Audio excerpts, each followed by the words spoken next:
नमस्कार. आपलं सर्वांचं या सेशनमध्ये स्वागत आहे. ऑब्व्हियसली आपल्याला वाटत असेल की आपण वेट लॉस प्रोग्रॅमसाठी हे वर्कशॉप घेतो आहोत. तर ह्या वर्कशॉपमध्ये या सर्व जे काही आपण दिलेले पॉईंट्स आहेत त्यांचं काय महत्त्व आहे किंवा काय गरज आहे हे आम्हाला शिकायला पाहिजे का? किंवा कदाचित जर हे शिकलं तर नवीन इन्साईटसुद्धा डेव्हलप होऊ शकते, ज्यामुळं ही जी जर्नी आहे ती अवघडच्या ऐवजी सोपी होऊ शकते. कारण लाईफस्टाईल आपले जे आहे ते मोस्ट ऑफ दी आपल्या सर्व शारीरिक आरोग्यावरती, मानसिक आरोग्यावरती परिणाम करत असतं. आपली लाईफस्टाईल काय आहे हे आपल्याला माहीत असणं खूप महत्त्वाचं आहे. आधीच्या भागामध्ये आपण पाहिलं की बिलीव्स, आपलं जे काय माइंडसेट आहे तो, इवन थॉट्स, आपलं परसेप्शन असेल, ह्या सर्वांचा किती इम्पॅक्ट होतो. ह्याचा खूप मोठा इम्पॅक्ट आपल्या एकंदरीत एखाद्या समस्येकडे पाहण्यावरती जरूरच होतो. तर जर आपल्याला आपली हेल्थ हवी आहे, कारण वेट लॉस आपण म्हणतो आहोत, नुसतं वेट लॉस तुम्ही शो म्हणजे आपण किती बारीक झालो किंवा छान दिसतो आहोत हे दाखवण्यासाठी आपण करत असू तर तो भाग वेगळा आहे. पण मोस्ट ऑफ दी आपण आपल्या शारीरिक आरोग्यासाठी आणि आपल्या व्यवस्थित उर्वरित आयुष्यासाठी आपण वेट लॉस करत असतो. कारण आपण आत्तापर्यंत बघून झालं की जर ओव्हरवेट आपण असू, आपल्याला ओबेसिटी असेल तर आपल्याला किती त्रास होतो किंवा किती त्याचे वाईट परिणाम आपल्याला दिसून येऊ शकतात. समहाऊ लक्षात घ्यायचं आहे म्हणूनच की हे पार्ट जे आत्ता आपण पॉईंट डिस्कस करणार हे खूप महत्त्वाचे खरं तर आहेत. जसं आपण बघतो की एकंदरीत आपलं एज्युकेशन, जी इन्साईट आपल्याला येते आहे किंवा आपल्याला जर मी जे काही सांगते हे समजत असेल किंवा आपण जे काही तुम्ही बुक्स वाचले असतील आत्तापर्यंत, जे वर्कशॉप्स केले असतील, जे काही स्वतःचे पर्सनल ट्रेनर असतील किंवा what ever it is, dietitian आहे, तुमचा स्वतःचा इन्स्ट्रक्टर आहे, तुम्ही अनेक व्हिडिओज पाहिले असतील, साईट्सवर गेला असाल, हे तुम्हाला कळतं कशावेळी, कधी म्हणजे कशा वेळेला म्हणजे कधी कळतं तुम्ही जेव्हा तेवढे एज्युकेटेड असाल. सो तुम्हाला ह्यामध्ये येणाऱ्या म्हणजे हेल्थ इंडस्ट्रीजमध्ये येणाऱ्या ह्या ज्या काही फ्रेजेस आहेत, ज्या हेल्थशी रिलेटेड आहेत, त्या तुम्हाला समजू शकतात जर आपण शिकलेलो असू तर. एक तर आपल्याला म्हणजे अंडरस्टँडिंगसाठी शिक्षण हा महत्त्वाचा भाग आहे. हायली एज्युकेटेड पीपल असं नेहमी म्हणणार की सगळेच, बट समहाऊ त्यामध्ये असणारा अवेअरनेस त्यामध्ये ज्यांचा आहे तर तो अवेअरनेस सगळ्यात महत्त्वाचा भाग आहे. म्हणजे आपल्याला समजते की आपल्याला वजन जास्त आहे तर आता आपल्याला त्याच्यासाठी काम करायचं आहे.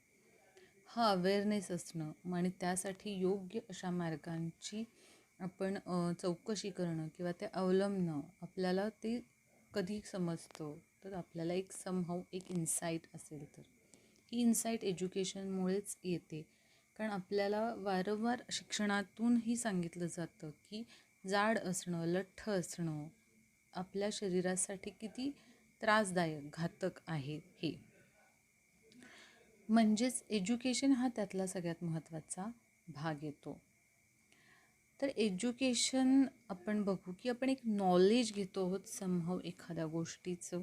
कशासाठी? की ज्यामुळे आपण आपल्याला जी जर समस्या असेल किंवा आपल्याला आयुष्यात ज्या सर्व गोष्टी समजून घ्यायच्या आहेत तर त्या चांगल्या पद्धतीनं समजून घेता आल्या पाहिजेत. त्यामुळे जर नॉलेज आहे तर बघा ना, आपला दृष्टिकोन बदलतो आहे.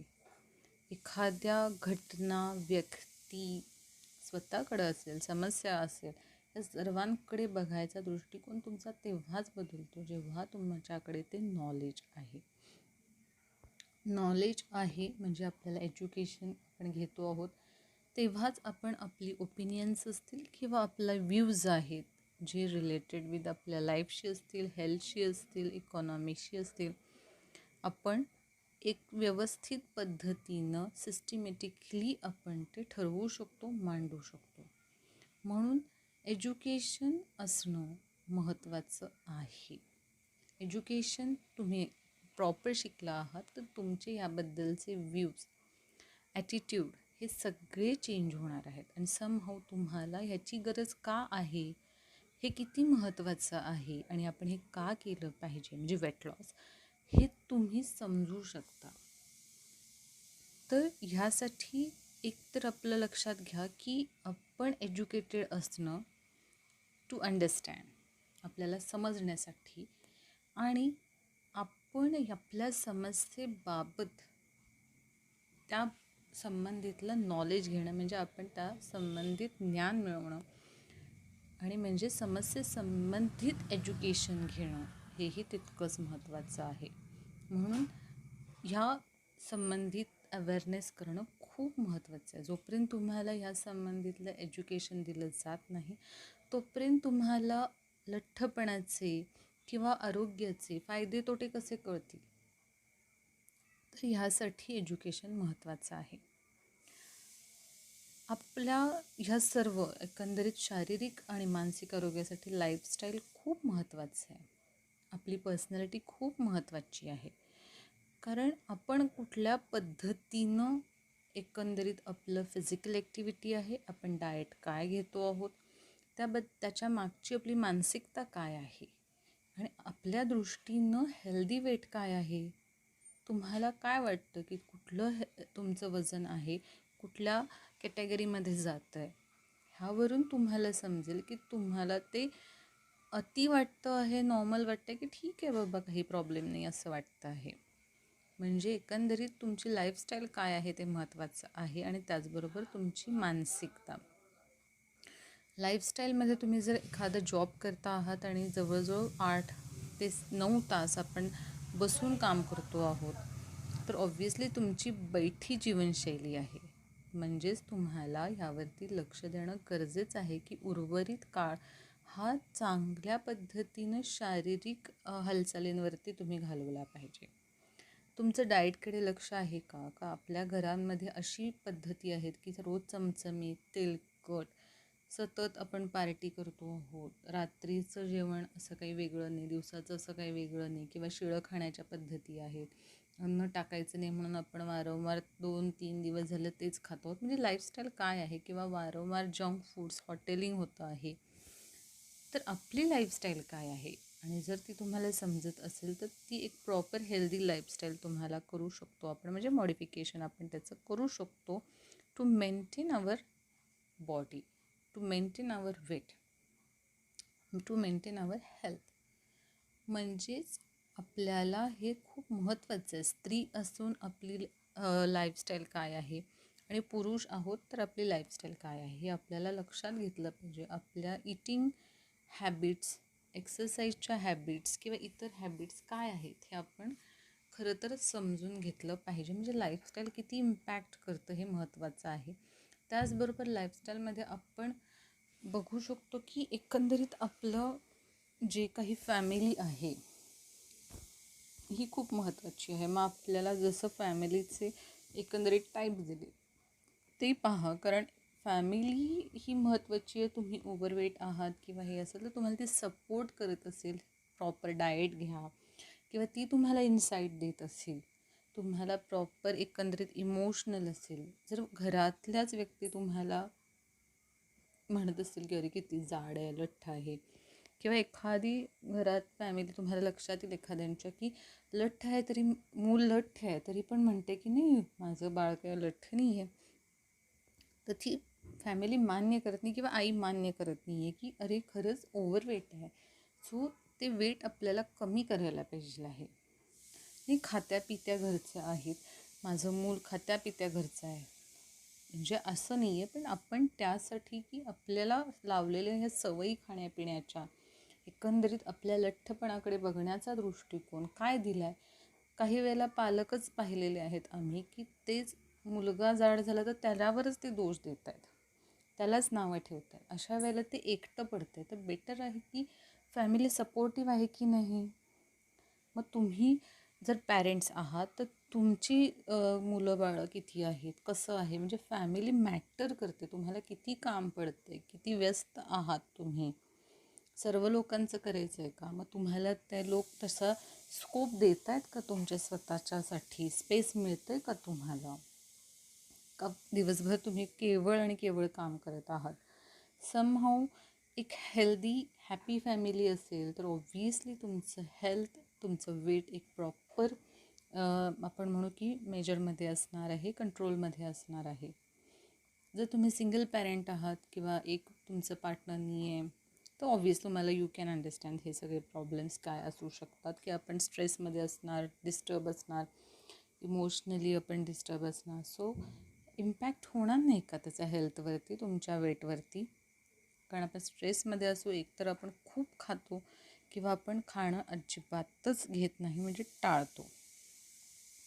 ह्या दोन्हीही आहेत. एक्सटेंडेड फॅमिली असेल तर तुम्हाला माहिती आहे आपलं खाणं भरपूर केलं जातं आणि त्यातल्या त्यात जर त्या स्त्रिया असतील, म्हणजे आपण म्हणू की जॉईंट फॅमिली, एकदम मोठं घर आहे, माणसं भरपूर आहेत, तर अशा वेळेला उरलं सुरलं खाणं, मुलाबाळांचं उरलं सुरलं खाणं, अशा गोष्टी होतात. आणि मग ते टाकून द्यायचं नाही म्हणून ती बाई खातच राहते, किंवा वडिलांना हे बाबा ह्यांचं खा त्याचं खा असं करून दिलं जातं, किंवा शिळं पाकं 2-2, 3-3 दिवस तेच खाल्लं जातं, किंवा अति खाल्लं जातं.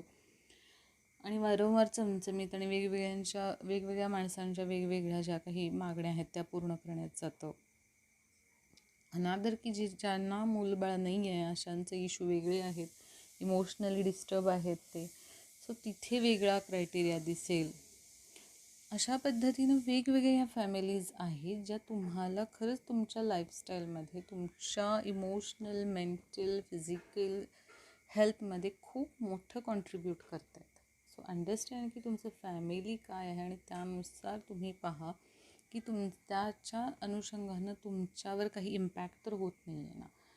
त्यानंतर येतं रिलेशनशिप. ऑब्व्हियस हेल्दी रिलेशनशिप्स असेल तर तुम्ही एक मस्त आरोग्यदायी व्यक्ती असणार आहे, कारण ऑब्व्हियस हेल्दी रिलेशनशिप आहे, तुम्ही हॅपी आहात. सो तुमच्या पार्टनरबरोबर किंवा इतर तुमच्या सगळ्यांबरोबर तुम्ही एक प्रॉपर हेल्दी जेव्हा लाईफ जगत आहात तर ऑब्व्हियस तुमचा दृष्टिकोन हा पॉझिटिव्ह असतो.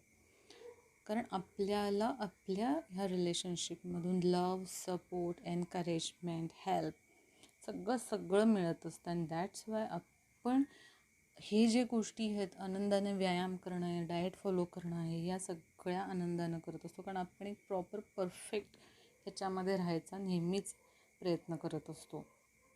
म्हणून रिलेशनशिपसुद्धा खूप महत्त्वाचे आहेत आणि ते आपल्या आयुष्यात, आपल्या मानसिक आणि भावनिक जे काही आपलं जग आहे त्यात खूप मोठा रोल प्ले करतात. आणि आपण त्यासाठीच तर मोस्टली बघतो की सर्वाईव्ह करतो, हर एक प्रसंगातून बाहेर येण्याचा नक्कीच आपण प्रयत्न करत असतो. त्याचबरोबर आपलं हेल्दी रिलेशनशिप आहे तर आपण एक इमोशनली वेलबिंग असतो, बरोबर, स्टॅबिलिटी असते आपल्याकडे एक. त्यानंतर आपण त्याच पद्धतीची गुड फ्रेंड्स बनवतो. आपला मेट जो आहे म्हणजे आपला पार्टनरसुद्धा एकदम चांगला आहे, हॅपी आहे, एकदम चांगलं रिलेशनशिप आहे. सो त्यासाठीच्या ज्या काही गोष्टी आहेत त्या आपण करत राहतो. ते अंडरस्टँडिंग असेल तर आपण एकदम फिट राहणं आहे, कारण आपल्या पार्टनरसाठी आपण एक चांगलं मेंटली, फिजिकली आपण हेल्दी राहणं खूप छान गोष्ट आहे. अदरवाईज आपण पाहतो की आपण अनेक चॅलेंजेस फेस करत असतो. काही वेळेला आपण मित्र किंवा आपल्या नातेवाईकांपासून लांब जातो, तो लोनलीनेस असतो आणि मग आपण किती त्रासदायक गोष्टीतून पार पडत असतो हे आपल्या लक्षात येतं. म्हणजे ह्या गोष्टी ऑब्व्हियस आपल्यावरती इम्पॅक्ट करतात, हे लक्षात आपण घेतलं पाहिजे. सोसायटी हा दुसरा क्रायटेरिया येतो. तर अशी सोसायटी आहे जिथे प्रॉपर आपल्याला एक सपोर्ट आहे, एक अंडरस्टँडिंग आहे, एज्युकेटेड आहे, तर आपल्या जीवनाकडे पाहायचे, आरोग्याकडे पाहायचे दृष्टिकोन खूप डिफरंट आहे. समहाऊ जर फिमेल आहे आणि जर ह्या सोसायटीमध्ये स्त्रियांना फार हीन वागणूक दिली जाते, फार काही इम्पॉर्टन्स दिला जात नाही आहे, देन इथे खूप इश्यूज येऊ शकतात. कारण ती स्त्री आपल्या आरोग्याबद्दल फारशी काही जागरूक असणार नाही आहे. समहाऊ ती कंटिन्युअसली कामात राहणार, मुलं जन्माला घालणं, तीच हे करणं, सांभाळ करणं, घरातल्यांचं सांभाळ करणं, ह्या तिचं संपूर्ण गोष्टी म्हणजे सगळ्या घरातल्यांचं सगळ्या गोष्टी नीड्स कंप्लीट करण्यात तिचा वेळ जाणार आहे. सेम पुरुषाबरोबरही होऊ शकतं, कारण जर खूप ह्या सगळ्या सोसायटीमध्ये एक प्रकारचे रिजिड किंवा एक बिलीफ्स असतात, थॉट्स असतात काही, किंवा आपण म्हणू की परंपरा हे न ते नसतात, तर सो त्या आपल्यावरती नक्कीच इम्पॅक्ट करतात. म्हणजे जसं स्त्रियांनी बाहेर जाऊन व्यायाम नाही करायचा आहे, असं नाही करायचं आहे, हे कपडे नाही घालायचे आहेत, किंवा घरामध्ये सुद्धा सगळे उठायच्यात त्यांनी ह्याच साडीमध्येच व्यायाम केला पाहिजे, ह्यातच केला पाहिजे. किती किती त्याच्यात रिस्ट्रिक्शन्स आहेत, आणि त्यांनी वेगळं आणून काही खायचं नाही आहे. तर किती ह्या रिस्ट्रिक्शन्समधून ह्या सोसायटी जे काही रूल्स आहेत आपण त्यातून कसं राहणार, कारण तुम्ही जर वेगळं काही बिहेव केलं तर ऑब्व्हियस तुमची सोसायटीमध्ये लगेच नावं ठेवली जाणार. ह्याबद्दल आपण खूप खूप म्हणजे खूप कॉन्शियस राहतो समहाऊ. म्हणून तर आपल्याला या गोष्टी खरं तर लक्षात घेतल्या पाहिजेत आणि आपण त्या समजून घेतल्या पाहिजेत. आता लक्षात येत असेल की आपण जर याचा नीट व्यवस्थित अभ्यास करतो तर आपल्या लक्षात येईल की बऱ्याच ह्यातल्या गोष्टी आहेत ज्या आपल्याला त्रासदायक वाटत असतात आणि आपण त्यातून काही वेळेला मार्ग काढू शकत नाही. तर असे अनेक आम्हाला येणारे एक्सपिरियन्सेस आहेत जे ह्या बेसिसवरती आहेत. आणि आपल्या ह्या वेट लॉसच्या जर्नीमध्ये हे जर काही तुम्हाला इश्यूज असतील तर somehow you have to understand, आणि तुम्हाला हे कसे सॉल्व करायचे हेही समजलं पाहिजे. अनादर वन की इकॉनॉमिकल आपलं जे काही स्टेटस आहे ते, तर ऑब्वियस तुम्हाला जॉब असेल देन इट्स डिफरंट. जॉबलेस असू आपण तर वेगळी गोष्ट आहे. त्यानंतर आपल्याला जी काही आर्थिक आपली परिस्थिती आहे ती ऑब्वियस आपल्याला एक वेगळं आयुष्य देत असते की तुम्ही इकॉनॉमिकल स्टेबल आहात तर तुम्ही डे टू डे लाईफमधल्या सर्व गोष्टी तुमच्या पुरेशा होत आहेत. अदरवाईज त्या होत नसतील तर ते नवीन इश्यूज आहेत, आणि मग आपण तेवढं एक लक्झुरियस किंवा चांगलं आयुष्य आपण तसं नाही जगू शकत. त्यामुळे इकॉनॉमिकली जे काही आपण अनस्टेबल असू समहाऊ ते तुमच्या स्ट्रेसमध्ये आणि भर घालत असेल. त्यामुळे तुम्हाला हे दोन्ही बॅलन्स करावं लागेल, एक स्ट्रेस लेवल आणि मग त्यामुळे तुमचं होणारं ओव्हरवेट असेल ते तुम्हाला लक्षात घेतलं पाहिजे. कारण काम करणं, इकॉनॉमिकल स्टेबल असणं ही आत्ताची घडीची खूप महत्त्वाची गोष्ट आहे. आपले सर्व खर्च तर निघाले पाहिजेत, आणि त्यासाठी हे काम असणं म्हणजे जॉब करणं असू देत किंवा व्यवसाय करणं आहे किंवा काम करणं आहे, हे म्हणजे अर्निंग हे महत्त्वाचं आहे. ह्यामध्ये इम्पॅक्ट करतं, तरच तुम्ही तुमचं डाएट जर दिलं आहे तर तुम्ही ते खरेदी करू शकता. नाहीतर त्याच्यातनं तुम्हाला प्रॉब्लेम्स येऊ शकतात आणि मग ताण येऊ शकतो की सगळे लोक तर पर्सनल ट्रेनर घेत आहेत, मी नाही घेऊ शकत आहे, मी जिमला नाही जाऊ शकत आहे. But don't think about problems अशा वेळेला. म्हणून तर हे प्रॉब्लेम्स आपण का विचारात घेतो आहे, कारण आपण इथेच चिकटून राहतो. नाही, मला साडीतच व्यायाम करायला सांगितला आहे आणि घराच करायला सांगितलं आहे, सो मी काय करू शकत नाही, त्यापेक्षा न केलेला बरा, म्हणून स्त्रिया सोडून देतील. But don't do this. Just close your room आणि तिथे तुम्ही साडी घालून करा, पण व्यायाम ॲटलिस्ट करा. त्याच समस्येला चिकटून बसण्यापेक्षा सोल्युशन शोधा.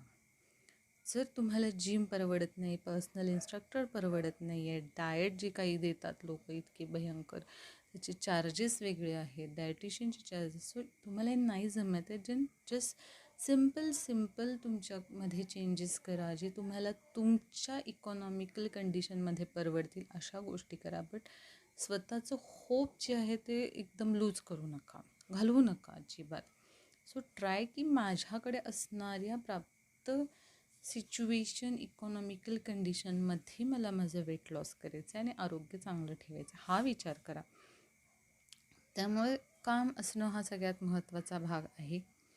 ह्यामुळे आपले फॅमिली आणि सोशल बॉन्ड स्ट्रॉंग होत असतात. समहाऊ जर आपण अर्निंग करत नाही देन यू नो दॅट की आपली व्हॅल्यू काय असते घरामध्ये.